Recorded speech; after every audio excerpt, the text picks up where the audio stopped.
I'm going to go over how to take an Excel file and add it to a workbook within Insights. So first off, I have my folder. I have this folder called, this file called AddXLS. I'm going to open that up.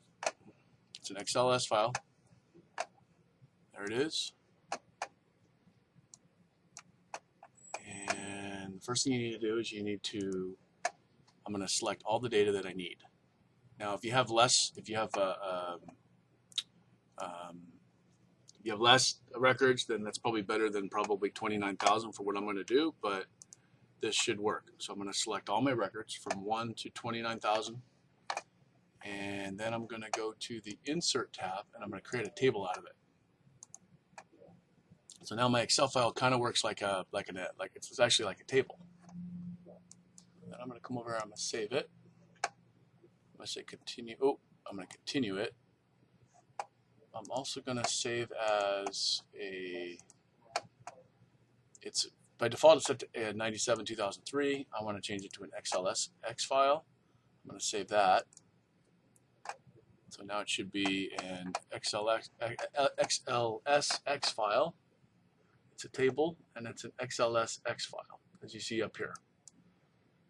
Let's just go ahead and save that again. I want to minimize that. I'm going to go to the folder that I have it at.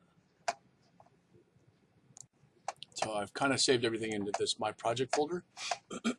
Now I have this AddXLS, I have this AddXLS.XLSX. So then what I'm going to do is I'm going to come over here to Connect to Data. I'm going to click on Excel.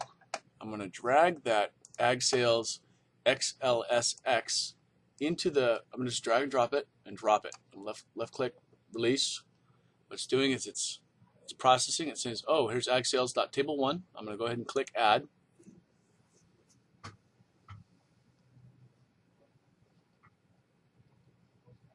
And note, this is kind of a bug. This is Alpha 2, so you're going to see things like this, but the data's there.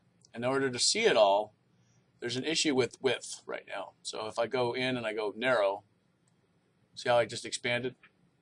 I can keep going down. There's 29,000 records in here. So the latency on it is probably not ideal. Oh, there's a height limit. Oh, okay, back to showing it.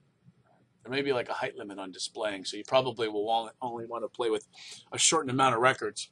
But that's how you add an XLS file into Insights.